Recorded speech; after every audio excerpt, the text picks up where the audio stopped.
parte, né, do ponto de vista de que a criança é um ser social desde o seu nascimento.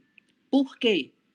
Porque desde o nascimento, a criança ela já tem relação com o meio, ela já tem relação com as pessoas que estão ali ao seu redor, com os pais, pode ser o irmão, pode ser os avós. E a partir daí, o seu desenvolvimento dentro de uma sociedade só vai crescer, né? E os maiores desafios vai ser a partir do momento que ela se encontra dentro do ambiente escolar, que também, né, é um convívio social, né?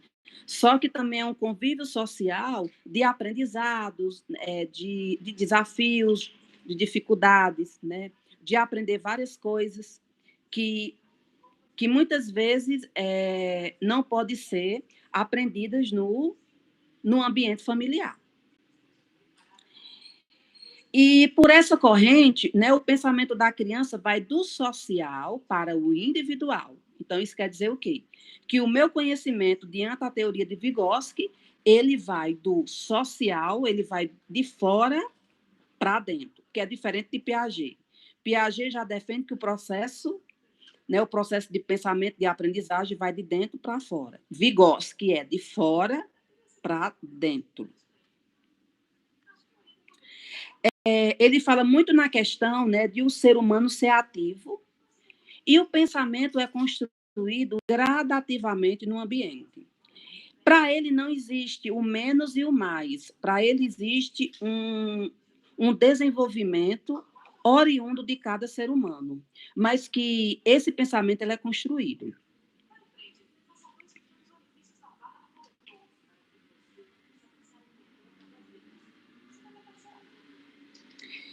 Então, assim, para Vygotsky, né, a linguagem, outra coisa muito importante, tem um papel fundamental no desenvolvimento do processo, do pensamento e no processo de aprendizagem. E uma das coisas bem interessantes que Vygotsky traz, que eu acho que aí é a parte que também ele não defende a questão dos estágios, que ele justifica, é a questão do que é um conceito bem inovador dentro da teoria, né? E que até hoje é estudado, é um ponto estudado e defendido por outros teóricos contemporâneos, que é a questão da zona de desenvolvimento, a zona de desenvolvimento proximal. O que é essa zona de desenvolvimento proximal? Ele fala que a zona de desenvolvimento proximal seria determinado pela consideração de maneira simultânea do desenvolvimento real da criança e do desenvolvimento potencial. Isso quer dizer o quê? A criança ela chega com o conhecimento de números. Então, esse é o conhecimento real da criança. Ela está ali no ponto de partida. O ponto de partida dela é o conhecimento de números. Ela conhece de 0 a 9. No meio, ali no meio, vai ter as estratégias, vai ter os processos para ela poder chegar lá no desenvolvimento potencial. E eu, como professor, que lá no desenvolvimento potencial dessa criança, que ela aprenda a somar.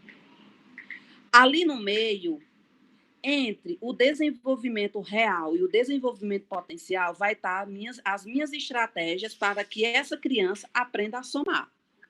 Qual é uma das estratégias? Dos dedos, a soma por pauzinhos.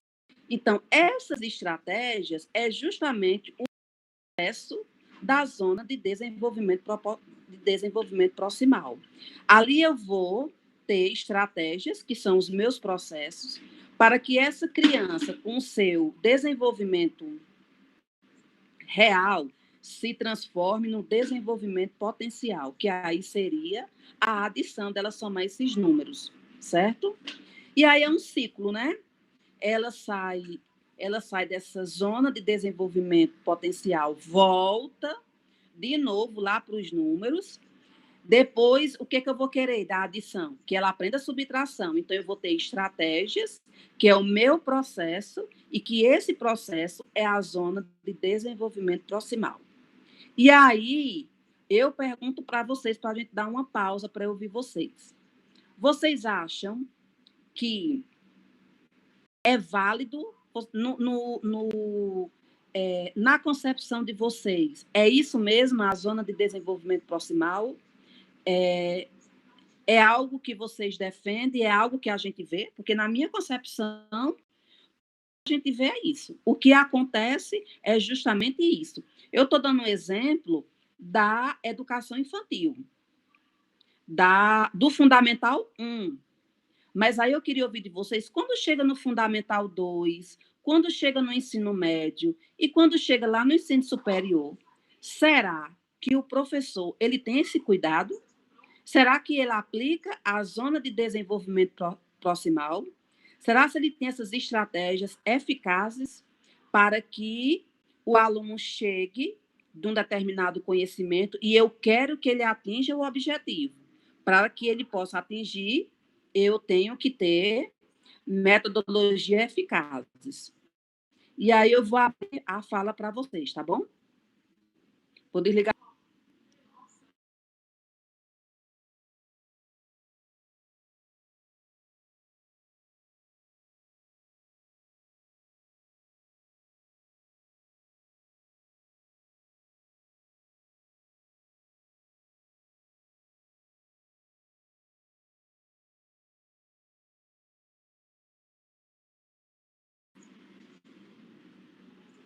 Alguém pode se manifestar, pessoal?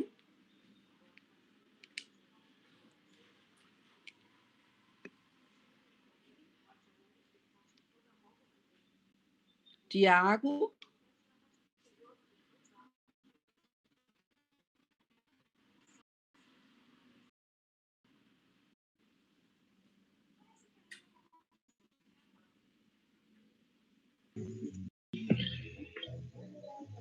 Oi.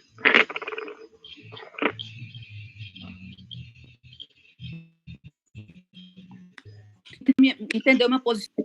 Sim. E aí, o que você acha? Em sua experiência, né? Vamos dizer assim, né? Eu acho assim, Samia, é bem por isso mesmo, sabe? Em relação ao que tu falou, eu concordo, certo? Ela parte realmente do real para o desenvolvimento potencial, porque, de certa forma, a pessoa em si, ela tem que ter o real para, assim, ela conhecer seu potencial, de certa forma, conhecer o desenvolvimento potencial. Como tu citou a questão do ensino fundamental 1, a questão que a criança ela tem conhecimento real dos números de 0 até 9, para daí ela ter o quê? Para daí o professor, de certa forma, instigar o aluno a o quê? A conhecer um pouco a soma, que envolve o quê? O real que ele já tem. Então, eu acho que, de certa forma, isso aí serve tanto para o ensino fundamental 2, para o ensino médio, e isso de certa forma, para o ensino superior. E assim, assim para todas as séries, né? Para todos os níveis, é importante que haja, né? Vamos dizer, esse conceito, né? Essa situação que ela se torne de fato efetiva. O que a gente vê muito, né, muitas angústias no ensino superior, né, que você sabe muito bem, eu acho que, não sei se está passando por isso, mas vai passar, vocês, a questão dos cálculos muito complexos, né, é uma questão que deixa o aluno muito angustiante, a questão dos, né, principalmente quem cálculo 1, nem tanto, mas depois quando vai para o 2, para o 3, para a EDO, para análise, estruturas algébricas, então, a psicologia, ela traz isso para ser executada onde há complexidade, né? Para justamente fragmentar essa disciplina e ela se tornar de fato um aprendizado, né? Porque de fato o aprendizado ele tem que ser efetivamente concluído de uma forma que você possa aplicar esse conhecimento, porque muitas vezes o que acontece com vocês? A disciplina é muito complexa, vocês não têm como diluir ela bem, E o que acontece? Ou vocês estudam só para a nota, ou então vocês desistem, você está reprovado, né? É isso mesmo. Não é verdade? É. Quando parte para a ideia que tu falou aí de cálculo, dessa disciplina que são um pouco mais complexas, parte muito da ideia de que o aluno ele tem que ter uma base muito boa. Quando eu falo uma base muito boa, entra a questão de que é o aluno ele realmente dominar, de certa forma, passos simples da matemática que você, às vezes, no ensino fundamental 2, às vezes não viu por completo e, de certa forma, tem uma dificuldade. Aí, quando você chega numa faculdade, você, às vezes, tem que, por conta própria, de certa forma, rever isso para poder, de certa forma, pelo menos acompanhar o que o professor está ministrando em sala de aula. Sim, sim. É porque, assim, Tiago, nunca o ensino médio ele vai ser 100%, assim como o seu fundamental não vai ser 100%. Então, assim, tem que ter uma sensibilidade muito grande quando chega na faculdade, porque os Verdade. professores recebem vocês, porque, assim, muitas vezes vocês não tiveram base, não foi porque vocês, não foi a culpa de vocês, não, foi a culpa do sistema, né? Isso. Foi a culpa do sistema. Então, assim, por isso que eu defendo muito, Tiago, assim, se eu fosse dona do curso de matemática, se eu pudesse mudar, no meu posicionamento, o primeiro semestre seria só matemática básica. Tá entendendo? Uhum. Só matemática básica. Que eu acho que era para isso. Verdade. Ou, no caso, ter pelo menos... Pode dizer. Assim, nem que... Ana Luísa... Assim, ter matemática básica, nem que seja as 4, nem que assim, tivesse uma disciplina para isso.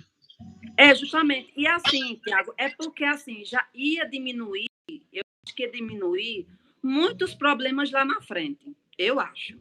Tá entendendo? Certeza. E também eu também acho que a formação ela seria muito mais comprometida. Porque nós temos o nosso sistema educacional, ele vai muito de contra com a nossa realidade. Vamos supor, a licenciatura em matemática é para você atuar na educação básica fundamental 2, ensino médio. Uhum. Então, tinha que ter mais disciplinas direcionadas para esses 2 níveis. Então, aquelas mais complexas, ela poderia ser optativa. Para quem? Para aqueles alunos que querem, de fato, ir para o ensino superior e para aquele aluno, de fato, que quer um mestrado dentro daquelas áreas, como a análise. A análise é uma das disciplinas mais difíceis, mais complexas.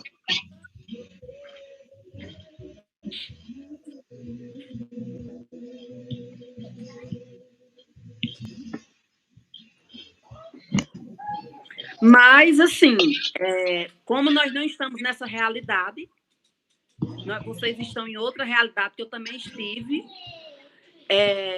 mas aí é correr atrás do prejuízo, viu? Né? O conteúdo que não foi visto, tem que rever em casa, tem que revisar em casa e fazer suas anotações e fazer um curso que vale a pena, fazer um curso que vocês possam, de fato, atuar, né, como um professor mesmo educador. E falando de professor, aqui no texto também ele fala muito da questão que, dentro dessa teoria, o professor ele age o quê? Como um mediador. Ele é um mediador do processo de ensino e aprendizagem. O que isso vai me dizer como mediador? Não é aquele professor só, como a gente já tinha falado, de método tradicional, né? De uma educação bancária que só explica, que só passa exercício, que autoritarismo, mas sim ele já tem um papel de mediador. Esse mediador também ele vai ter metodologias acessíveis, ele vai trabalhar com relações humanas,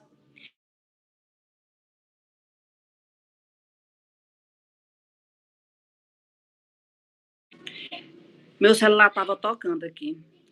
Ele vai ter que estar à disposição do aluno, né? Ele vai ter que tentar sanar algumas dificuldades enfrentadas. Outra coisa que é muito importante, ele saber qual é a realidade que o aluno está inserido.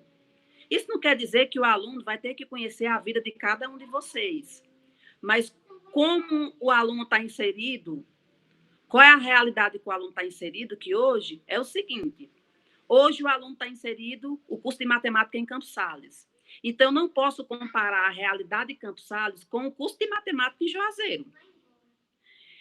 Outra realidade bem persistente na questão aqui é porque a maioria de vocês são pessoas que dependem de ônibus. Isso quer dizer o quê? O ônibus quebrou, o ônibus não vai vir hoje. Então, assim, o professor ter esse conhecimento da realidade para que o aluno não seja prejudicado. Então, o principal de tudo é saber da realidade. E outra coisa também é justamente, como eu já falei, a questão da base do conhecimento do aluno. Porque nós temos um problema muito sério. Quanto mais a cidade é pequena, menos acesso o aluno tem. Já prestou atenção nisso? Menos investimento político tem. Então, assim, isso é uma percepção minha. Se o curso de matemática aqui em Campos Sales, gente, eu já tenho 8 anos que trabalho aqui. Se eu não me engano, vai fazer 12 anos. Entre 11 e 12 anos. Então, assim, esse tempo todinho já era para ter um campus. Tá entendendo? Já era para ter uma estrutura, de fato, de universidade. E a gente fica, de certa forma, numa escola, noutra. Então, isso é por causa de quê? É por causa de uma gestão política que não é eficaz. Né? É uma gestão política que não vê com bons olhos a universidade. Então, por quê? Porque eles estão preocupados em outras coisas. Então, quanto menor é a cidade, menor, né, é a questão de incentivos, a questão de investimento, porque com a universidade, pode ter certeza, eles não estão tendo gasto, eles estão tendo investimentos, né? Lógico, foi uma iniciativa favorável? Foi, porque muitos de vocês, né, poderiam não ter a possibilidade de ir para o Crato fazer uma universidade, né? Sair 4 horas da tarde e chegar à meia-noite e 1 hora. Principalmente aqueles que moram em sítio. Mas, voltando para o papel de mediador, é justamente isso, né? É o princípio básico, né? É o princípio básico de um professor mediador. Aquele que explica, aquele que favorece o aluno levantar a mão e falar que tem dúvida, que todas as dúvidas do aluno elas são válidas, que eu aprendo com o meu aluno, que minha sala, de uma certa forma, é um meio investigativo, né? Que isso vai trazer para mim melhorias no meu plano de aula, que vocês vão adquirindo autonomia teórica, que vocês, de uma certa forma, vão construindo o seu processo de aprendizado, né, autônomo. E é isso que é o papel do professor mediador, né? E essa responsabilidade, ela futuramente vai estar com vocês, né? E que muitas vezes vocês se perguntam por que a maioria não tem um perfil de mediadores, né? E aí eu sempre digo que nem todo mundo nasceu, né, para ser a profissão que atua, tá entendendo? Muitas vezes, né, nós temos sentimentos e personalidades que são resistentes o que o mundo contemporâneo exige. Então, ser tradicional por completo, ser autoritarismo por completo, não é mais coerente, né? Numa sociedade contemporânea que estamos, né? Nós estamos numa sociedade que nós temos que ser mais humanos e é por isso que tem esse perfil de mediador. E aí eu passo a palavra para vocês.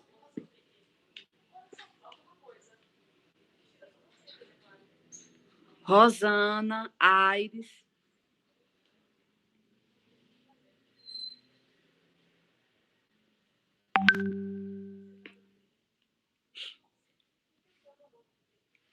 O que vocês me dizem sobre esse papel do professor mediador?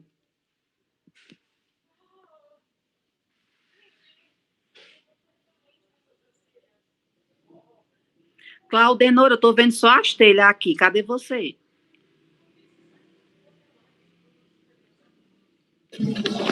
Sâmia, tu consegue me ouvir? Consigo, demais. Ah, porque eu estava falando agora e não saía, e ninguém respondeu, eu pensava que não estava dando.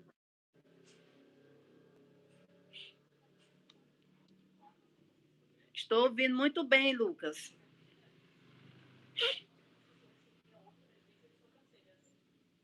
A pergunta foi direcionada? Não, é porque eu fico chamando o nome que eu sei, eu gosto de chamar, sabe? Tu fez uma pergunta, não fez? Foi, eu estava falando sobre a questão, Lucas, do perfil do professor mediador, tá certo? E que ele... o que eu estava falando, eu falei várias características do papel, do perfil do mediador. Só que muitas vezes a gente se pergunta por que a gente encontra poucos professores mediadores com esse perfil. Eu não vou dizer poucos, mas eu estou dizendo assim, dentro da nossa realidade. E aí, foi que eu abordei, foi porque, assim, minha percepção, muitos não são mediadores porque muitos não estão, de fato, na profissão que atua. Então, muitos são resistentes, Lucas, a ser mediadores, né?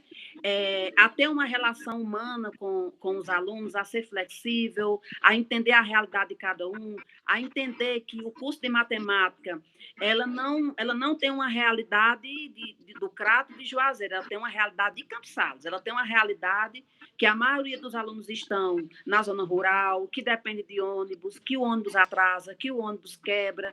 Então, o mediador também é ter essa flexibilidade de, diante da realidade do aluno, ele não chegar a prejudicá-lo. Sim.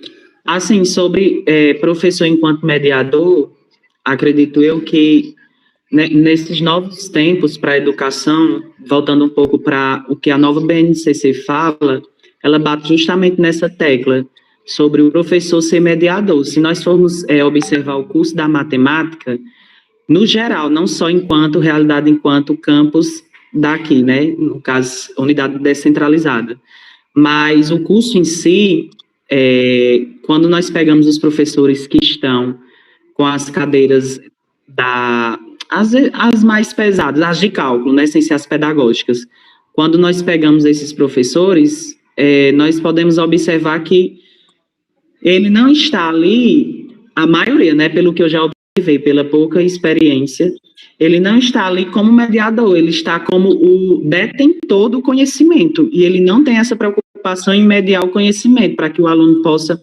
aprender aquele determinado conteúdo, aquele cálculo, de forma que ele, o aluno, seja capaz de dizer, poxa, fui eu que aprendi, fui eu que consegui. Não, o professor de cálculo, né, da área pura, da matemática pura, ele sempre está com esse bastão, como se fosse a majestade, né, aquilo que é o dominador, que sabe tudo, está apenas não está sendo mediador, mas sim transferidor, está transferindo conhecimento para o aluno, como se tira a caixinha dele e jogando na caixinha do aluno. E hoje a BNCC, né, voltada tanto para a educação básica, a questão do ensino superior não se adequa à BNCC, a educação básica, né, que vai do infantil ao ensino médio. A BNCC do ensino médio é um pouco diferente da do fundamental e do infantil. Mas a preocupação da BNCC é essa, tornar o aluno protagonista. O professor é o mediador, ele vai possibilitar, criar meios para que o aluno seja o protagonista. Claro que nós sabemos que, enquanto formação, né, ainda as universidades estão enraizadas nesse meio tradicional, e infelizmente ainda não estão sendo formados professores com essa cultura, né, cultura de mediadores, para essa nova geração, sabendo que nós estamos em um século onde as informações chegam rapidamente, onde o ciclo de informação não precisa nem mais de um professor, se quiser, porque as informações chegam rápidas, é apenas um toque. Então, assim, eu acho que o professor ele tem que estar se atualizando, ele tem que convencer-se de que ele é mediador, de que ele não é... Claro, o professor tem, no caso, o seu protagonismo, tem o seu papel, só que ele precisa descer desse pedestal e saber que ele está ali para mediar o conhecimento, que não existe só uma única forma de aprender, não existe só um meio de chegar no aprendizado, não existe só uma metodologia, não existe só uma forma, né, de se aplicar o conhecimento. Então, eu acredito que tem muito a ser mudado. E, em contrapartida, nós sabemos que as teorias não são colocadas em prática, até porque depende muito, é tudo questão de realidades. Quando você chega numa sala de aula, você encontra realidades gritantes que mudam completamente até o seu planejamento, né? Até o que você planejou, porque você encontra crianças, jovens, adolescentes, que já vêm com uma demanda familiar, sem estrutura familiar, que já vem com problemas que, querendo ou não, interferem na hora da aprendizagem em sala de aula, de adquirir aquele determinado conhecimento. E aí eu acho que entra a importância da psicologia, né, para compreender, para refletir e, assim, tomar as decisões enquanto professor, como agir, atuar. Eu acredito que seja assim. Sim, Lucas, né? Assim, um ponto que você falou que é muito preocupante é a questão assim. Você falou sobre a questão vamos dizer, as nossas disciplinas, que elas são enraizadas com quê? Com a ementa. E o que é que tem na ementa? Os conteúdos a ser ministrados, os objetivos que têm que ser alcançados. Se você pegar as ementas, né, do curso de matemática, você vai ver que estão altamente ultrapassadas. Não contemplam a nossa realidade. Então, vocês vão ter um desafio, estão tendo um desafio, quem já está aí, quem já está atuando como professor, tem um desafio muito grande de correr atrás desse prejuízo. Vamos supor, hoje, como eu já falei, tem institutos federais hoje que o primeiro semestre é educação matemática básica. E isso aí, eles estão fazendo isso para quê? Porque o índice de desistência, de evasão e de reprovação no curso de exatas é muito grande. E isso quer dizer o quê? Se não houver, vamos até falar um pouco disso, se não houver uma estratégia para que esses alunos não venham a desistir, o curso fecha. Não é verdade? O curso fecha. Então, assim... Né? E assim, eu vejo interessante que os planos de curso, as ementas, as metodologias dos institutos federais são muito mais além do que as federais e as estaduais. Instituto Federal tem uma didática, eu digo isso porque eu estudei no Instituto, assim, no curso de matemática, muito interessante, até porque o diretor, tanto o diretor-geral da instituição que eu estudei, como o coordenador do curso, eles são altamente abertos para as áreas pedagógicas. Então, tem uma ação muito forte dos professores da área pedagógica, da área das pedagógicas, né, das disciplinas pedagógicas, muito forte nas exatas, né? É feito um trabalho muito forte para que essa cultura seja exterminada, de que o curso de matemática é um curso difícil, é um curso que ninguém entra, mas não consegue sair, não consegue terminar. E foram os professores da exata, eu digo isso sem medo, porque a gente já nasce com esse trauma, já cresce com esse trauma lá da educação básica, que matemática é difícil, que matemática vai atrapalhar muito a vida da gente, que vai barrar a gente e criar aquele trauma. E hoje a gente pode se deparar muito com essas situações de alunos que rodam na nota baixa porque tem esse bloqueio, né, com a disciplina. E eu acho muito interessante, né, nós sabemos que existem professores que não estão nem aí para a parte didática da sua profissão, a parte pedagógica, não estão nem aí, a preocupação é jogar cálculo e encontrar o valor de X e Y.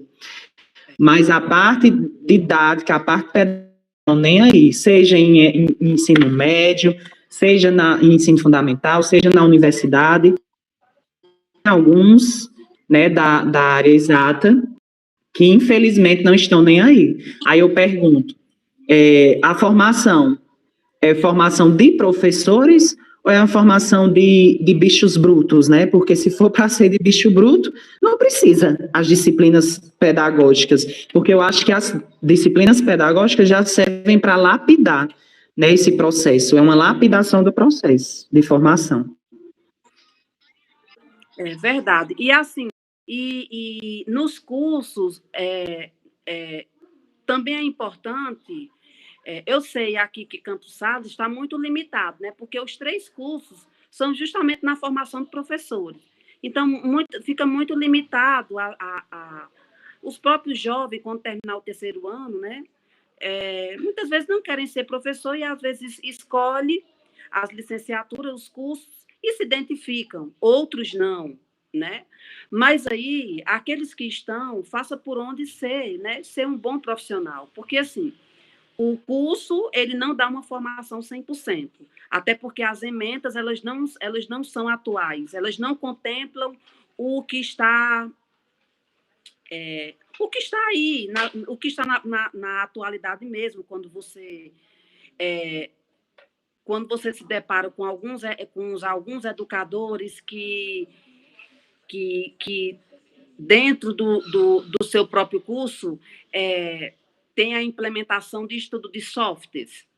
Onde é que nós vamos estudar software aqui que nós não temos nenhum laboratório disponível? Então, aí já é uma sequela. Já é uma sequela que o professor tem essa responsabilidade que, quando o professor sair do seu curso de formação, ele tem que saber um software, ele tem que saber manusear um computador, um data show, porque a realidade, de fato, ela nos traz essa obrigação. Então, hoje eu tenho que teoricamente saber e colocar em prática é a questão das leis. Eu tenho que saber, né, me direcionar dentro da LDB, o que me é necessário para mim saber algumas leis da LDB, o que é necessário para mim saber sobre a BNCC, e o curso está dando esse suporte? Não está dando esse suporte. É tanto que existe até uma preocupação de a BNCC, o estudo da BNCC de formação de professores, que tem um documento que ele é específico para professores, formação de professor. Então, nas disciplinas pedagógicas, Lucas, já era para a gente estar com esse foco. Na disciplina de psicologia, eu abri um espaço, vamos trabalhar com a BNCC. Eu estou com estágio, vamos trabalhar com a BNCC. Por quê? Porque quando eu sair da universidade, o meu mercado de trabalho já vai querer que eu esteja sabendo. Está entendendo? Já vai querer que eu esteja sabendo. Então, para mim ser um profissional atual, né?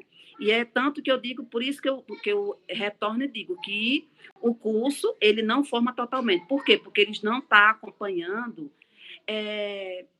as tendências atuais, os documentos atuais, né? Enfim, é isso. Sobre o ensino da matemática, nessa perspectiva, eu achei bem interessante que Vygotsky ele defende, dentro do campo da matemática, várias tendências que vêm crescendo desde o final da década de 90, e dentro do ensino da matemática, que é outra coisa muito primordial, é a questão da contextualização do ensino, né? E que isso é muito importante você, dentro da sua aula, ministrando sua aula, você fazer uma contextualização, que a contextualização da própria realidade do aluno, ele vai assimilar melhor o conteúdo, né? Vai diluir melhor esse conteúdo, né? Para ter uma aprendizagem, de fato, concludente, né?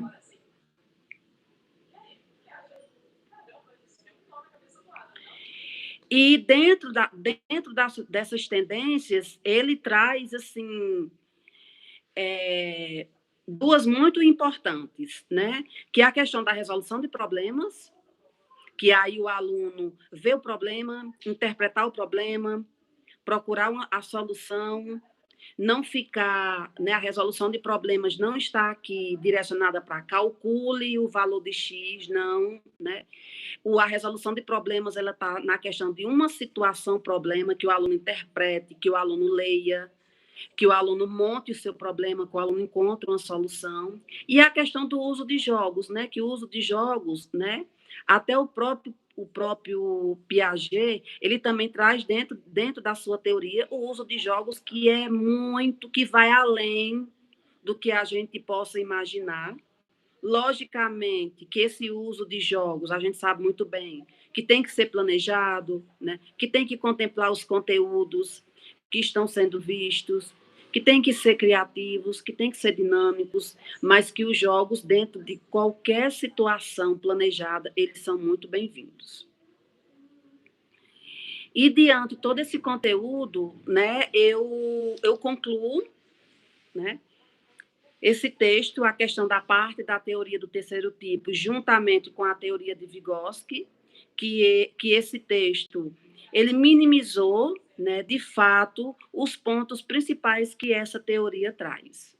E aí eu deixo facultado a fala para alguém que queira se pronunciar, que não se pronunciou, que queira falar alguma coisa, que seja a favor ou contra essa teoria, mas eu sei que é uma teoria que nos traz muitas reflexões e questionamentos sobre a nossa prática como professor e também sobre o papel do papel eu ser como um aluno.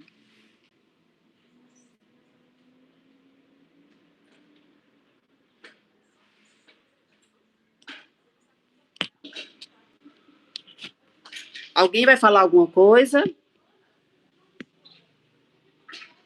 Tiago?